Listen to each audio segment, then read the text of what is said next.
Video பார்க்குற எல்லாருக்கும் வணக்கம் நண்பா. ஆக்சுவலி இன்றைக்கி ஸ்மாக்டவுன் ரொம்பவே நல்லா இருந்தது. கடந்த சில வாரங்களாகவே மொக்கையான ஸ்மாக்டவுன் பார்த்துட்டு இருந்தோம்ல, அதுக்கு ஒரு திருப்தி அளிக்கிற மாதிரியான ஸ்மாக்டவுன் இருந்தது. என்னை நம்பி நீங்கள் ஸ்மாக்டவுன் பார்க்கலாம். வாங்க மக்களே, இன்றைக்கி ஸ்மாக்டவுனில் என்ன நடந்தது அப்படிங்கிறத நான் உங்களுக்கு தமிழில் ரிவ்யூ பண்ணுறேன். மறக்காமல் முதலாக வந்திருக்கீங்களா அப்படிப்பட்ட நண்பர்கள் சப்ஸ்கிரைப் பண்ணிக்கோங்க. பெல் ஐக்கனை கிளிக் பண்ணி மூலியமாக தினமும் ப்ரோஸ்லிங் செய்யல தமிழ் தெரிஞ்சுக்கோங்க. ஷோ ஆரம்பித்த உடனே பெக்கிலி ஜக்கா வராங்க. பெக்கிலேஜ் வந்து அயர்லாண்டுக்காரங்க தானே, யூகேயில் இருக்கிறதுனால வந்திருக்காங்க போல இருக்குது. அயர்லாண்டில் டபிள்யூபிள்யூ பார்த்தீங்கன்னா ஒரு லைவ் டெலிகாஸ்ட்லாம் பண்ணுறாங்க. அதனால் இந்த நாட்டை சேர்ந்தவங்க, யூகேவை சேர்ந்த நிறைய ரெஸ்லர்ஸ் வந்து இப்போது வந்து டபிள்யூபிள்யூக்காக யூகே டெலிகாஸ்டிங் வந்திருக்காங்க. ஸோ அதனால் இன்றைக்கி பெக்கிலேஜ் வந்து அவங்களுடைய கெரியரை பற்றியும், தான் ரெஸ்ல்மேனியாவில் டபுள் சாம்பியன் ஆனேன், கரண்ட் இன்டர் கான்டினென்டல் சாம்பியனாக இருக்கிறேன், என்னை வீழ்த்த யாருமே இல்லை அப்படின்னு சொல்லிட்டு தலகணத்தின் உச்சத்தில் பார்த்தீங்கன்னா பேசிக்கிட்டு இருக்காங்க. அண்ட் இந்த ரெஸ்லிங் கெரியர்லேயே நான் தான் டாப் ஒன் ரெஸ்லர்னு சொல்லும்போது அந்த இடத்துக்கு நம்ம டிஃபினி பாப்பா வந்துட்டாங்க. டிஃபினி வந்தோன்னு என்ன சொல்கிறாங்க தெரியுமா? ஐ ஆம் த நவ் த சாம்பியன். இப்போ கரண்ட்லி சாம்பியனாக இருக்கிறதுலையே லாங்கஸ்ட் ரேஞ்சிங் சாம்பியனாக நான் தானே. ஆமாங்க, 200 நாளுக்கு மேலே சாம்பியனாக இருக்காங்க. தற்போதைய சாம்பியனில் இவங்க தான் அதிக நாள் சாம்பியன்ஷிப் வச்சுருக்கிறாங்க டபிள்யூபிள்யூ ரெஸ்லர்ஸில் இருக்கிறதுலையே. ஸோ அதை பற்றி பேசிகிட்டு இருக்கும்போது நயா ஜாக்ஸ் பார்த்தீங்கன்னா, நான் உன்னை வீழ்த்துவேன், என்கிட்ட இருந்தால் நீ டைட்டில் பிடிஞ்சிருக்க, மீண்டும் எனக்கு ஒரு வாய்ப்புன்னு கேட்கும்போது இவங்களுக்குள்ள கலவரம் ஏற்படுது. டிஃபினியை சேர்ந்து 2 பேருமே பார்த்தீங்கன்னா அட்டாக் பண்ணும்போது இவங்களை காப்பாற்றுறதுக்காக ஜேட் கார்கில் அக்கா வராங்க. ஜேர்கார்கள் வந்து டிஃபினியை காப்பாற்றின உடனே இப்போ ரா ஜென்ரல் மேனேஜர் மாணிக்கவும் ஸ்மாக்டவுன் ஜென்ரல் மேனேஜர் நிக்கோலஸ் வந்து, என்னப்பா உங்களுக்குள்ளே ஒரு பெரிய பிரச்சனை நடந்துகிட்டு இருக்கு போல இருக்குது, இன்றைக்கி மெயினி வந்து என்ன வைக்குதுன்னு சொல்லி தெரியாமல் நான் முழிச்சுக்கிட்டு இருந்தேன். சரி, நீங்களே ஒரு அரிய வாய்ப்பை தந்துட்டீங்க. இன்றைக்கி மெயின் ஈவெண்ட்டாக வந்து டிஃபினியும் ஜேட்காரங்களும் சேர்ந்து டேக் டீமாக பெக்கிலேஜ் நயா ஜாக்ஸ் சேர்த்து மோதுவாங்கப்பா. இந்த மேட்சை நான் அஃபிஷியல் பண்ணின்னு சொல்லிட்டு அஃபிஷியல் பண்ணிட்டாங்க. அதுக்கப்புறமா பேக் ஸ்டேஜில் பார்த்தீங்கன்னா ஆக்சியம் டீம் வந்து கார்பனைஸை பார்த்து, கார்பிளோ நீ போன வாரம் வந்து எங்களை பின்ஃபால் பண்ணி வின் பண்ணி கற்றுக்கட்டலான்னு பார்த்தேன், பட் நான் மிஸ் தடுத்துட்டாம்ல அப்படின்னு சொல்லும்போது இந்த மிஸ் வந்து நிற்கிறாரு. நாங்களாம் டீமுப்பா, நான் வின் பண்ணேன்னா அவன் வின் பண்ணேன், வெற்றி தானே, எதுக்கு எங்களுக்குள்ளே சண்டை உண்டாக்க பார்க்குறீங்க? இன்றைக்கி எங்களுக்கு ஒரு மேட்ச் இருக்குது, அந்த மேட்ச்சில் நாங்கள் எப்படி பர்ஃபார்ம் பண்ணுறோம் அப்படிங்கிறத டிவி வழியாக பாருங்கடா அப்படின்னு சொல்லிட்டு கலாச்சிட்டு, இப்போ மிஸ்ஸும் கார்பனைஸும் பார்த்தீங்கன்னா அடுத்த டேக் டீம் டைட்டிலுக்கான கண்டென்டர் மேட்ச். உங்களுக்கு தெரியும், போன வாரம் பார்த்தீங்கன்னா ஆல்ரெடி ஒரு டீம் வந்து செலக்ட் ஆகிருச்சு, ஸ்ட்ரீட் ப்ராஃபிஸ் டீமு. இந்த வாரம் பார்த்தீங்கன்னா இன்னொரு டீம் வந்து செலக்ட் ஆகணும். ஸோ அதுக்காக பார்த்தீங்கன்னா மோட்டார் சிட்டி மிஷின் கன்னும் மிஸ்ஸன் கார்பனைஸும் மோதுறாங்க. இதில் வெற்றி பெறுவங்க ஃபைனல் ரவுண்டுக்கு போயிடுவாங்க, டேக் டீம் சாம்பியன்ஷிப்புக்கான ஃபைனல் ரவுண்டு. இதில் மிஸ்ஸும் கார்பனைஸும் ஆரம்பத்தில் மிஸ் சண்டை போடலான்னு பார்க்கும்போது டேப் அவுட் பண்ணுறது, ஆக்சுவலி எலியும் பூனியும் கான்செப்டாக தான் மிஸ்ஸும் கார்பனைஸும் இருக்கிறாங்க. பட் இருந்தாலும் ஃபைனலி பார்த்தீங்கன்னா மிஸ் மூலியமாக மிஸ் வந்து ரொம்பவே க்ளீனாக மோட்டார் சிட்டி மிஷின் கன்னை வீழ்த்தி இந்த மேட்ச்சில் வின் பண்ணிட்டாங்க. இப்போ இவங்க next level for the tag team title. Miss ரொம்ப நாள் கழித்து ஒரு ரெஸ்லரை பின்ஃபால் பண்ணி வின் பண்ணுறதை நான் என் கண்ணால் பார்க்குறேன்ப்பா. பல நாள் ஆச்சுல இந்த மாதிரிலாம் பார்த்து. பட் இருந்தாலும் இன்றைக்கி இவங்க வின் பண்ணிட்டாங்க. அண்ட் பிக் ஜிம் கங்க்ராச்சுலேஷன் அப்படிங்கிற மாதிரி பேக் சைடில் சொல்கிறாங்க. ஏன்னா பிக் ஜிம் தான் இப்போ பிக் டேடி ஆக போகிறாரு. ஆல்ரெடி டேடி தானே, இப்போ அடுத்த டேடி. ஸோ சாமி ஜெயின் வந்து, ஓ சகோதரா, நான் வந்து உனக்கு ஒரு வாழ்த்துக்கள் சொல்லணும்னு நினச்சப்பா, மன்னிச்சுக்க, சொல்ல முடியலை, ஏன்னா என்னை ஸ்மாக்டவுனில் தூக்கி போட்டாங்க சொல்லும். இப்போ நான் அந்த இடத்துல வந்து இருக்கிறேன், என் பிக் ஜிம் மீண்டும் டேடி ஆக போகிறான், வாழ்த்துக்கள் நண்பா, வாழ்த்துக்கள் சகோதரா அப்படின்னு கெட்டி பிடிக்கும் போது அந்த இடத்துக்கு சோலோஸுக்காகவும் அவருடைய டீம் எம்எஃப்டி மை ஃபேமிலி டீமும் வராங்க. ஓ ஓ ஓ ஓ ஓ பிக் ஜிம், என்னுடைய அண்ணா, நீ வந்து தகப்பனாக போகிற, அதை நினைக்கும் போது சந்தோஷமாக இருக்குது. ஆல்ரெடி உனக்கு 2 குழந்தைகள் இருக்குது, அந்த 2 குழந்தைகளை நான் தூக்கி வளர்த்துருக்கேன். இப்போ நீ என்கிட்ட 3வது குழந்தை வரும்போது என்கிட்ட கண்டிப்பாக ஆசீர்வாதம் வாங்கணும்ல. நான் உன்னோட தம்பியாக இருந்தாலும் கெரியரில் எனக்கு பெருசாக இருக்கிறேன், சிங்கிள் டைட்டிலாம் வின் பண்ணி நான் தான் உன்னோட பெருசாக இருக்கிறேன். ஸோ என்கிட்ட ஆசீர்வாதம் வாங்கு அப்படின்னு சொல்லும்போது அந்த ஆசீர்வாதத்தை சாமி ஜெயின் வாங்குவான். நெக்ஸ்ட் வீக் சாமி ஜெயின் உனக்கு அகேன்ஸ்டாக யுனைடெட் சாம்பியன்ஷிப்பாக மோதுவான் சோலோ. அதில் உன்கிட்ட இருக்கிற யூஎஸ் சாம்பியன்ஷிப்பை சாமி ஜெயின் வின் பண்ணுவான். அதை விட பெரிய பிளஸ்ஸிங் எதுவுமே கிடையாது அப்படிங்கிற மாதிரி சாமி ஜெயினை பற்றி ஜிம்மி யூஸோ சொல்கிறாரு.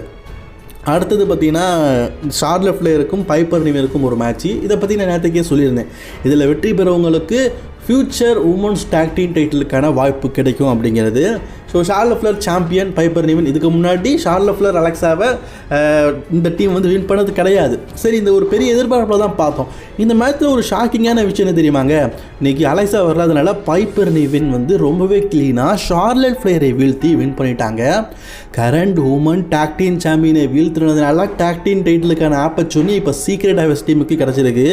செல்சி கிரீன் செல்லும் அவங்க டீமுக்கு டாக் டீம் சாம்பியன்ஸ் போட வாய்ப்பு கிடச்சிருக்குங்க. அப்போ நெக்ஸ்ட் வீக் உண்மையிலேயே கொண்டாட்டம் தாங்கோ. அது நம்ம நெக்ஸ்ட் வீக் பார்க்கலாம். இப்போதைக்கு இது அஃபீஷியல் ஆகலை. பட் ஆனால் பைப்பர் நிவன் எனக்கு தெரிஞ்சு ரொம்ப நாள் கழிச்சு நீ மிஸ்ஸும் சரி பைப்பர் நிவனும் சரி ஒரு மேட்ச்சில் வின் பண்ண மாதிரி நம்ம பார்க்குறோம். ஒரு பெரிய வெற்றி. அதுக்கப்புறம் அந்த உமன்ஸ் யுனைடெட் சாம்பியன்ஷிப் எங்கே போச்சுன்னு தெரியாமல் பார்த்துட்டு இருந்தோம். அது உமன்ஸ் யுனைடெட் சாம்பியன் வச்சுருக்கிற ஜூலியா இப்போ இந்த இடத்துக்கு வந்துட்டாங்க. அதை பார்த்த உடனே மிஷின் பார்த்தீங்கன்னா எனக்கான வாய்ப்பு தாமா, உன்னை தான் ரொம்ப நாள் தேடிட்டு இருக்கிறேன், சாம்பியன்ஷிப் உங்ககிட்ட போனதுலேருந்து உன்னை பார்க்க முடியல அப்படின்னு கேட்கும்போது கேனா ஜேம்ஸ் என்ன சொல்கிறாங்கன்னா, என்னத்தை கேட்கறதுனாலும் என் கிட்ட கேடு, நான் தான் அவளுக்கு மேனேஜரு, நீ என்னதுனால ஜூலியாட்ட கேட்கக்கூடாதுன்னு சொல்லும்போது ஜூலியா சாம்பியனா நீ சாம்பியனா, நான் ஜூலியாட்ட தான் கேட்பேன் அப்படிங்கிற மாதிரி மிஷின் மியாம் சொல்கிறாங்க. இப்போ அந்த ஜூலியாவை தயவு செஞ்சு ஸ்டோரியை சொல்லுங்கப்பா. யுனைடெட் சாம்பியன்ஷிப்பை நைட் ஆஃப் சாம்பியனில் வின் பண்ணது பார்க்கவே முடியல. அந்த இன்டர் கான்டினென்டல் சாம்பியன் வச்சுருக்க பெக்கியை பாருங்கள், ராஸ் மேட்டர்ன்னு சொல்லிட்டு கலக்கிட்டு இருக்குது. அதாவது டபிள்யூ பொறுத்த வரைக்கும் இந்த ஜப்பான் நாட்டுக்காரங்க ஸ்மாக்டவுனில் இருந்தால் விளங்காது போல இருக்குங்க. நாக்கமோரா இவங்க ராலை பாருங்கள், யோஸ்கையெல்லாம் நல்லா தானே காட்டுறாங்க, என்னத்தை சொல்ல ஒன்றும் சொல்கிறதுக்கு இல்லை. அடுத்தது நம்ம ஜான் சீனா, நெவர் சீன் 17. ஆனால் நம்ம கண்ணுக்கு தெரிகிறார் ஜான் சீனா. அவருடைய டைம் டூப்ளின் 2010 கடைசியாக ஜான்சனா டூப்ளினுக்கு வந்திருந்தார் ஷேமஸ் கூட மேட்ச் விளையாடுறதுக்காக. இப்போ வந்திருக்காரு. ஸோ அவர் பேசிகிட்டு இருக்கும்போதே உலகநாதன் லோகன் பால் வராரு. ஆக்சுவலி லோகன் பால் அண்ட் ஜான்சனா பேசினதை ரஸ்லிங் கிங் 2ல் பேசிட்டோம். அதில் ஜான்சனா என்னென்ன பேசக்கூடாதோ அதெல்லாம் பேசிட்டாரு. நீங்கள் பார்க்கணுன்னா எண்டு ஸ்க்ரீனில் அந்த வீடியோ கொடுத்துருக்குறேன். நம்ம ஸ்மாக்டவுன் ரிவ்யூ முடிஞ்சதுக்கப்புறமா பார்த்துக்கோங்க, சரிங்களா? ஸோ அதில் லோகன் பால் வந்து நான் தான் பெரிய தலை சிறந்தவன், நான் ஒரு ட்விட்டர் வாரியர், அதுலேயும் ஜான்சனாவுடைய ரிட்டையர்மெண்ட் மேட்ச் என் கூட விளையாடுறதுக்காக ஜான்சனா ரொம்ப பெருமைப்படணும் அப்படின்னு சொல்லிட்டு பெருமை பேசும்போது ஜான்சனா சொல்கிறாரு, உன் கெரியரில் எத்தனை கண்ணா சண்டை போட்டிருக்கேன், ஃபஸ்ட்டு அவரை பற்றி நல்லா தான் பேசுகிறாரு, நீ future WrestleMania, future world champion எல்லாம் ஓகே, உன் கெரியரில் எத்தனை கண்ணா மேட்ச் விளையாடிருக்கேன், 23 மேட்ச், என்னுடைய கெரியர் 23 வருஷம்டா, நீ 23 மேட்ச் விளையாடிட்டு என்கிட்ட வந்து பெரிய ஆளுன்னு சொல்லிட்டு இருக்கிறேன், நான் பாரு என் டைம் வந்து வேஸ்ட் ஆஃப் டைம், அதே மாதிரி நீ விளம்பரத்துக்காக அந்த நேரத்துக்கு வந்து சொல்லிட்டு அவருடைய வாட்டர் பாட்டிலாம் கீழே தள்ளி போட்டு கேவலப்படுத்தி ரசிகர்கள் எதிர்பார்த்தது உன் கூட இல்லை, இப்போ கூட ஃபேன்ஸ் எல்லாருமே உன் கூட மேட்ச் விளையாடுறத வெறுக்கிறாங்க அப்படின்னு சொல்லும்போது எல்லாருமே ஃபேன்ஸ் எல்லாருமே ஆமான்னு சொல்கிறாங்க. அதாவது கூட்டிகிட்டு வந்து இன்றைக்கி லோகன் பாலை வச்சு செஞ்சுட்டாருங்க ஜான்சனா. உன் கூட மேட்ச் விளையாடுறதுலாம் ரசிகர்களுக்கு பிடிக்கல, உண்மையிலே ரசிகர்கள் எதிர்பார்க்கறது வேறு மேட்ச்சு, ரசிகர்கள் எது எதிர்பார்க்காங்க தெரியுமா, ஏஜிஎஸ் எலுக்கும் ஜான்சனாகுமா, அதை பற்றி சொல்லிட்டு இருக்காரு. லோகன் பால் ரொம்ப ஜான்சனா பேசுனால அவரோட கேப்பெல்லாம் தள்ளி விட்டு அடிக்கலாம் அப்படின்னு ட்ரை பண்ணும்போது ஜான்சனா உஷாராயிட்டார். ஏன்டா என்ன நினச்சிட்டு இருக்கீங்க, வரவும் போகிறோம்ட்டாலும் அடி வாங்குவோம் நினச்சிட்டு இருக்கீங்களா அப்படின்னு சொல்லிட்டு ஜான் சீனா பார்த்தீங்கன்னா லோகன் பாலுக்கு ஏஏ போட்டுட்டு அப்படியே திரும்பி பார்க்காம போயிட்டார். வந்துட்டெல்லாம் பேசக்கூடாதுடா, பேலஸில் சண்டை போட்டு பார்த்துக்கலாம் அப்படிங்கிற ஒரு வார்த்தையை சொல்லாமல் பார்த்தீங்கன்னா சீனா வந்து எடுத்து போயிட்டார். சரி, ஜான்சனாவை பார்த்துக்கலாம். அண்ட் லோகன் பால் இன்றைக்கி அடி வாங்கியிருக்காரு, இதுக்கு திருப்பி என்னத்தை பண்ண போகிறாரு அப்படின்னு தான் தெரில. வெயிட் பண்ணி பார்க்கலாம் மக்களே. நெக்ஸ்ட் வீக் வந்து பாரிஸில் இவங்களுக்குள்ள மேட்ச் இருக்குது. அண்ட் அடுத்த கட்டமாக பார்த்தீங்கன்னா என்ன நடக்குது அப்படின்னு கேட்டிங்கன்னா, இது ஒரு டாக் டீம் மேட்ச் தான். டிஃபனி டேஷன் அண்ட் ஜெட் கார்கள் 2 பேரும் சேர்ந்து மெயின் ஈவெண்ட்டில் விளையாட போகிறாங்களா, அதுக்காக பேக் ஸ்டேஜில் பேசிகிட்டு இருக்காங்க. 2 பேர் என்ன சொல்கிறாங்கன்னா, நீயும் நானும் ஃப்ரெண்டு கிடையாது, இந்த மேட்ச்சுக்காக மட்டும் தான் சேர்ந்துருக்கோன்னு சொல்லும்போது ஆமாம் அப்படின்னு சொல்லிட்டு 2 பேரும் மாறி பேசிகிட்டு இருக்காங்க. இவங்க 2 பேரும் ஃப்ரெண்டாக இல்லையான்னு தெரில, பட் நான் ஸ்டோரியை நல்லாவே கொண்டு போகிறாங்க. எப்போ ஜெயட்கார்களுக்கும் டிஃபினிக்கும் ரீமேட்ச் வைப்பாங்கன்னு தெரில, நான் வெயிட் பண்ணுறேன் ஜெயட்கார்களோட ஹீல் கண்டென்ட் கேரக்டருக்காக. சரி, இப்போ அடுத்ததாக ஒரு டாக் டீம் மேட்ச். ஸ்ட்ரீட் ஃபீட்டோடைய டைம். ஸ்ட்ரீட் ப்ராஃபிஸ் வந்து இன்றைக்கி ஒரு சிங்கிள்ஸ் டாக் டீம் மேட்ச் விளையாட போகிறாங்க. அது என்ன அப்படிங்கிறத பார்க்கறதுக்கு முன்னாடி பேக் சைடில் உலகநாத லோகன் பால் அடி வாங்கி போயிட்டு இருந்தார்ல, அப்படியே நடந்து வந்துட்டு இருக்காருங்க.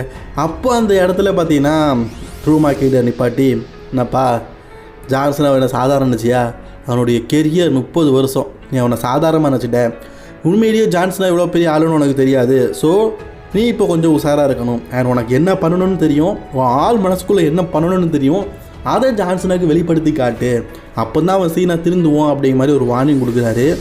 ரூமா கிண்டர் என்னத்தை ஓதினாருன்னு தெரில, உலகநாதன் லோகன் பால் சிரிச்சுக்கிட்டே போகிறாரு. ஏதோ ஒரு வம்பு தும்பு பண்ண போகிறான் அப்படின்னு தெரியுது, அது என்னது தான் அப்படிங்கிறது தெரியலை.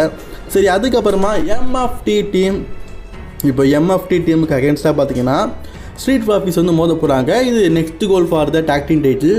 ஸோ இதில் வின் பண்ணுறவங்க நெக்ஸ்ட் வீக் பார்த்தீங்கன்னா மிஸ் அண்ட் கார்மில் கூட மோதுவாங்க. சோலோ சிகாவா மற்றும் டாலா டாங்கா இவங்களுடைய இன்வால்மெண்ட் மூலிமா மேட்ச் வந்து சோலோ சிகாவுக்கு ஆதரவாக போனாலும் இடைப்பட்ட நேரத்தில் ஜிம்மி ஊசோ பார்த்தீங்கன்னா ஸ்டீல் சேர் எடுத்து டாலா டாங்காவை அடிக்க ஆரம்பிச்சிட்டாரு. இது மட்டும் இல்லாமல் சாமி சைன் பார்த்தீங்கன்னா ஆடியன்ஸ் சைடு இருந்து சோலோ சிகாவை வேறு வம்புக்கு இழுத்துட்டு இருக்காரு. இப்படி பல பிரச்சனைகள் ஒவ்வொரு மூலையிலையும் மூளைக்கு மூளை வந்துட்டு இருக்குதுல்ல. இதனால் பார்த்தீங்கன்னா மூளை தலைக்கேலுன்னு ஸ்ட்ரீட் பப்பீஸ் பார்த்தீங்கன்னா ஃபைனலி இந்த மேட்ச்சில் வின் பண்ணிட்டாங்க. இன்றைக்கி சாமி சைனாக இருக்கட்டும் அதே மாதிரி ஜிம்மி ஊசோவாக இருக்கும் இவங்க வந்ததுனால இன்றைக்கி பிளட் லைன் வந்து தோத்துட்டு, பிளட் லைன் இல்லை எம்எஃப்டி பழைய பேரே நம்ம சொல்லிட்டு இருக்கோம் பார்த்தீங்களா, எம்எஃப்டி வந்து வின் பண்ணிவிட்டு அண்ட் இன்றைக்கி சோலோ சிகாவோட டீம் தோத்துட்டு இவங்க தான் வந்து டாக்டின் கோலுக்காக நெக்ஸ்ட் வீக் வந்து பார்த்திங்கன்னா மோத போகிறாங்க. ஸோ அடுத்தது அலிஸ்டா பிளாக்கோடைய நேரம். அலிஸ்டா பிளாக் ரெடியாக இருக்கார். நெக்ஸ்ட்டு பார்த்தீங்கன்னா R-Truth கூட பார்த்தீங்கன்னா ஒரு சிங்கிள்ஸ் மேட்ச் இருக்குது, அதுக்காக ரெடியாக இருக்கார்.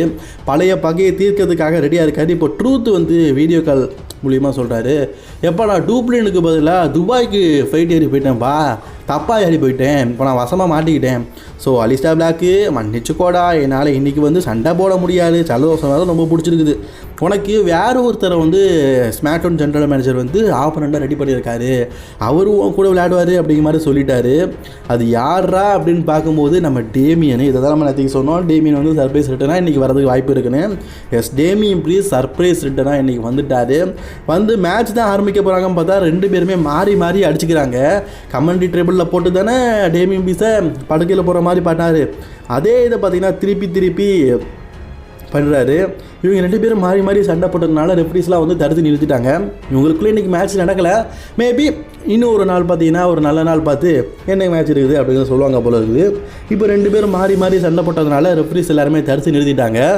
இன்னொரு பக்கம் பார்த்தா ட்ரூ மேக்கின்டையர் கமெண்ட்ரி செக்ஷனில் போய் அவங்க என்னெல்லாம் பேச போகிறாங்க அப்படிங்கிறத பற்றி மக்கள் மத்தியில் காட்டுறாரு. அப்போ ஒயிட் பேரட் அதை புண்ணுங்கிறாரு, கூட்டாது ஆடா நீ இதெல்லாம் பார்க்கக்கூடாது அப்படின்னு சொல்லிட்டு. இப்போ இஷ்யூ வித் கோடி ரோட்ஸு உடம்பு சரியில்லை, அவன் என்கிட்ட அடி வாங்கினதுலேயும் இப்போ ஹாஸ்பிட்டலில் இருக்கான், அவன் எப்போ வருவான்னு தெரில, ஆனால் வரும்போது கண்டிப்பாக அவனுக்கு ஒரு பனிஷ்மெண்ட் இருக்குது, அவன் டைட்டில் வந்து என்கிட்ட வரும். அண்ட் டூப்ளின் மக்களே புரிஞ்சுக்கோங்க, எனக்கு வந்து பாரிஸில் மேட்ச்சில் நினைக்காதீங்க, கண்டிப்பாக எனக்கான மேட்சை நான் கண்டிப்பாக தேர்ந்தெடுப்பேன். இது என்னுடைய யூகே யுனைடெட் கிங்டம், இதில் கண்டிப்பாக எனக்கு மேட்ச் இருக்கும் அப்படின்னு சொல்லிட்டு ட்ரூ மேக்கின்டையர் கோடி ரோட்ஸோட இஷ்யூவை பற்றியும் தன்னோட மேட்சை பற்றியும் பேசிகிட்டு இருக்கும்போது அப்போ திடீர்னு மக்கள் எல்லாம் பார்த்தீங்கன்னா அரங்கோசம் பற்றி ஏன்னு சொல்லி சத்தம் போடுறாங்க. என்னடா சத்தம் அப்படின்னு பார்த்தா ட்ரூ மேக்கின்டையருக்கு முன்னாடி ராண்டி ஆர்டன், அதாவது கோடி ரோட்ஸ் இல்லையாம், அதனால் வேறு வேலி இல்லாமல் பலியகடாக கோடி ரோட்ஸுக்கு பதிலாக இப்போ ராண்டி ஆர்டன் இறக்கிறார்களாம். ராண்டி ஆர்டன் பின்னாடியோடி வந்து ஒரு RKO பார்த்தீங்கன்னா ட்ரூ மேக்கின்டையருக்கு போடுறாரு. போட்டுட்டு அப்படியே கையை கட்டிட்டு போயிட்டார். மேபி இவங்க இருவருக்கும் ஒரு மேட்சை பார்த்தீங்கன்னா மேபி WWE கன்ஃபார்ம் பண்ணதுக்கு வாய்ப்பு இருக்குது. அதுக்கான ஸ்டோரியை இன்றைக்கி டெவலப் பண்ணியிருக்காங்கன்னு நினைக்கிறேன். சரி, வெயிட் பண்ணி பார்க்கலாம். அண்ட் கைஸ், இப்போ கிட்டத்தட்ட பார்த்தீங்கன்னா நம்ம மெயின் ஈவெண்ட் ஆஃப் த ஸ்மாக்டவுனுக்கு வந்துவிட்டோம். மெயின் ஈவெண்ட் நடக்கும்போது அப்படிங்கிறத பார்க்கறதுக்கு முன்னாடி பேக்ஸித்தில் பெக்கிலிச்சும் நயா ஜாக்ஸும் சண்டை போட்டிருக்காங்க. இவங்களும் சொல்கிறாங்க நம்ம ரெண்டு பேரும் எனிமி, இந்த மேட்ச்சுக்காக தான் ஒன்று சேர்ந்துருக்கோம் அப்படின்னு சொல்லிட்டு பேசிகிட்டு இருக்காங்க. எனிமின்னு தான் சொல்லிட்டு இருக்கீங்க, மேட்ச் ஆரம்பிக்க மாட்டேங்கிங்க. And guys, next week Friday night ஸ்மாக்டவுனில் என்ன நடக்குது அப்படிங்கிறத பற்றி பார்க்கலாம். நெக்ஸ்ட் வீக் ஃப்ரைடே நைட் ஸ்மாக்டவுனில் உங்கள் சோலோ சிகாவுக்கும் சாமி ஜெயனுக்கும் United Championship for the next week ஸ்மாக்டவுனில் நடக்கும் போது. அண்ட் இதை தொடர்ந்து பார்த்தீங்கன்னா நெக்ஸ்ட் வீக் ஃப்ரைடே நைட் ஸ்மாக்டவுனில் பார்த்தீங்கன்னா ஒரு பெரிய மேட்ச் WWE ஸ்ட்ரீட் ப்ராஃபீஸுக்கும் மெலோடோ டோன்ட் மிஸ்ஸா. ஸோ கார்மலைஸும் மிஸ்ஸும் சேர்ந்து ஒரு டாக் டீம், அதுக்கு பேர் இது. ஸோ டாக் டீம் சாம்பியன்ஷிப்பான ஃபைனல் கண்டெண்டர் மேட்ச் இவங்களுக்குள்ளே நடக்க போகுது. And women's tag team championship match Alexa Bliss Charlotte Flair versus Secret Hearts team against next week Friday night ஸ்மாக்டவுனில் நடக்க போகுது. It's official. அண்ட் நம்ம மெயின் ஈவெண்ட் டைமுக்கு வந்துட்டோம். பெக்கி லிஞ்ச் நயா ஜாக்ஸ் ரெண்டு பேருமே சேர்ந்து பார்த்தீங்கன்னா ஒரு டாக் டீம் மேட்சாக இன்றைக்கி மெயின் ஈவெண்ட்டில் விட போகிறாங்க. ஆக்சுவலி மெயின் ஈவெண்ட் வந்து எனக்கு அந்தளவுக்கு பிடிக்கல, அதனால் பெருசாக எக்ஸ்பிளைன் பண்ணதுக்கும் விருப்பம் இல்லை. ஸோ சின்னதாக சொல்லிக்கிறேன், இதில் ஜேட் கார்கில் மூலியமாக ரொம்பவே க்ளீனாக ஜேட் கார்கில் அண்ட் டிஃபினி வந்து வின் பண்ணிட்டாங்க. நயா ஜாக்ஸ் வந்து தோத்துட்டாங்க. நயா ஜாக்ஸ் மூலியமாக தான் தோற்று போனாங்க, அதனால் பெக்ஸிலும் தோத்துட்டாங்க. ரெண்டு பேரும் மாறி மாறி பார்க்க அதை ப்ரொடியூசர் பை பால் லிவிங்ஸ்டன் லீ ஃபிட்டிங் அப்படின்னு சொல்லிட்டு போட்டு முடிச்சுட்டாங்க. ஆனால் இதுக்கப்புறம் ஒரு தரமான சம்பவம், ஜான்சனாக தன்னுடைய ரூமில் வெளியில் போகும்போது அந்த இடத்துல ஸ்மாக்டவுன் ஜெனரல் மேனேஜர் ஜானி வீட்டுக்கு போகிறேன்னு தெரியுது. நான் ஒரு முக்கியமான விஷயம்ட்ட சொல்லணும், அதாவது ப்ராக் லெஸ்னர் வர்றதை பற்றி அப்படின்னு சொல்லும்போது எப்போ ப்ராக் லெஸ்னர் பற்றி ஒரு அப்டேட் சொல்ல போகிறாங்கப்பா அப்படின்னு பார்த்தா அந்த உலகநாத லோகன் பால் இருக்கார்ல, ஜான்சனுடைய மூஞ்சிலேயே ஒரு குத்தின்னு கூட்டிகிட்டு ஓடிட்டாருங்க. அட பாவி, நாசமாக போகிறோன்னே. ப்ராக் லெஸ்னரை பற்றி எதாவது அப்டேட் கொடுக்கலாம் பார்த்தா இப்படி குத்திட்டு போயிட்டாரு. குத்துனது அவன் இல்லையா, அந்த ட்ரிபிள் ஹெச்சியா, அந்த ஒரு வார்த்தையை சொல்லிட்டு வேண்டியது தானே, ஒரு ப்ராக்லஸ் வந்து கிளாஸ் பேஸுக்கு வராருன்னு, அதை சொல்லாமல் விட்டுட்டியப்பா. சே ட்விஸ்ட் அண்ட் டர்னிங்லேயே முடிக்கிறாங்களாம். சரி, ஸ்மாக்டவுன் எப்படி இருந்தது மறக்காமல் கமெண்ட் பாக்ஸில் கமெண்ட் பண்ணிக்கோங்க ஃப்ரெண்ட்ஸ்.